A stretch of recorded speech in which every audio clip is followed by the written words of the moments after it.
Hello viewers, welcome to my channel. This is D. Saraswati, Department of Management Studies, St. Joseph's College of Arts and Science for Women, Hosur. I am hailing from the subject Human Resources Management.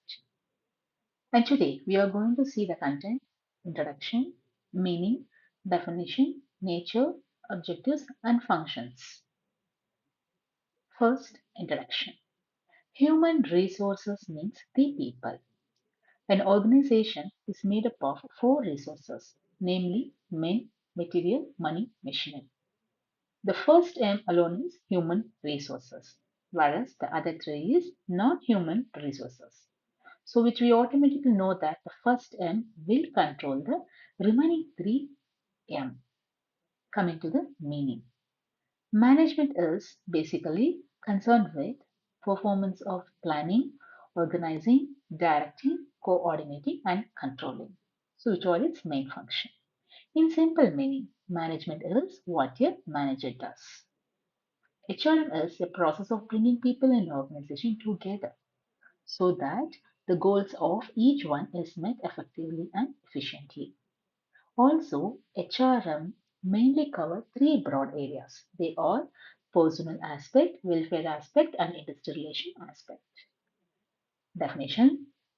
According to Flippo, HRM is the planning, organizing, directing, and controlling of the procurement, development, compensation, integration, maintenance, and separation of HR to the end that individual, organization, social objectives are accomplished.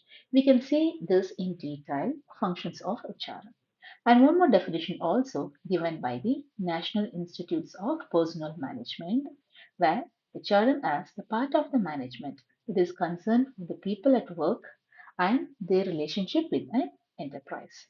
Its aim is to bring all together and develop an effective organization of the men and women who make up an enterprise and having a regard for the well-being of individuals and of working groups to enable them to make the best contribution to its success. Nature of HRM. It has the following features. So the first thing is pervasive force, which means it is present in all the enterprise. Second, action oriented. But the word itself it tells you it focuses only on action rather than just keeping the record. Third, individually oriented. It tries to help employees develop their potential fully. Fourth, people oriented. It is all about the people at work, both as an individual and as well as in the groups. Fifth, future oriented. So it helps an organization meet its goals in the future oriented. Sixth, development oriented. It intends to develop the full potential of employees. Seven, integrating mechanism. So it tries to build and maintain cordial relation between people working at various levels in organization. So it acts like a link, various department people working in the organization.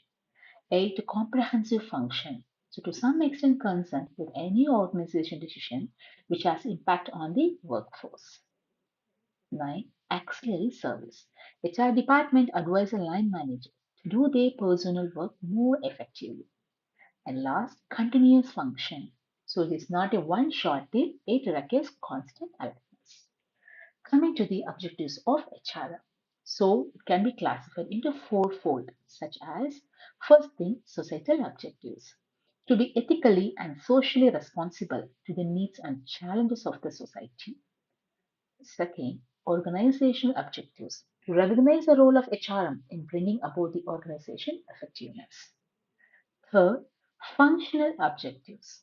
To maintain the department contribution at a level appropriate to the organization needs. Fourth, personal objectives. To assist the employee in achieving their personal goals. So these are the four main HRM objectives. Functions of HRM. The functions performed by HRM can be broadly classified into two categories. They are managerial function, operative functions. In managerial functions, again we have five classification: planning, organizing, directing, coordinating, and controlling. In operative function, We have again five more classification: procurement, development, compensation, integration, and maintenance. Let us see in detail each and every concept. Coming to the managerial function first. Under that, we have five classification. The first thing is planning. Planning is a fundamental function of HRM. For all the activity, the planning is considered to be a very essential.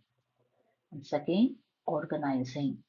So not only making a plan, but also dividing the work to each and every people so that they can perform their work in an effective manner.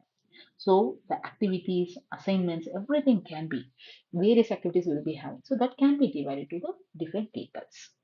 And third, directing. Apart from planning and organizing, if there is no directing, the people cannot do their work efficiently. So it is always a superior job to guide their subordinates. So it is a managerial function consisting of all the activities which are concerned directly with the guiding, influencing, supervising the subordinate. And fourth, coordination. It is very important. It is concerned with a harmonious and unified action towards the common objectives. The communication with each other is important and effective for the organization. So, if there is no effective communication, the organization cannot run for a long time. And last, controlling. It is a function of the management which measures and correct the performance of subordinates to make sure that the organization objectives and plan made to achieve them are accomplished. So keeping the standard performance as well as measuring the performance made by the employees in order to see whether that has been correctly implemented or not. Coming to the operating functions. Again, we have five more classification. The first thing is procurement. It is nothing but recruiting the number of employees, that is their qualification and experience that is needed for an organization to fix a particular job. Second, development. The employee skills have to be developed, such as by giving training, seminars, skill development program, group discussions and education, etc., so that it can develop the skills again in an efficient manner. And third, compensation. It is one of the basic functions of personnel management. Always this should be very effective so that the employee feel very happy to work in an organization for a very long time. And next, integration. So after procurement, development, and compensation, that will be followed by the integration. Again, the function of integration relates to the problem of communication, informal organization, and trade unions. And last, maintenance. Maintenance refers to sustaining and improving the conditions that have been established. So whatever there in the organization, again they make a some more evaluation in order to make the proper maintenance. Thank you. I hope so you would have understood the topic.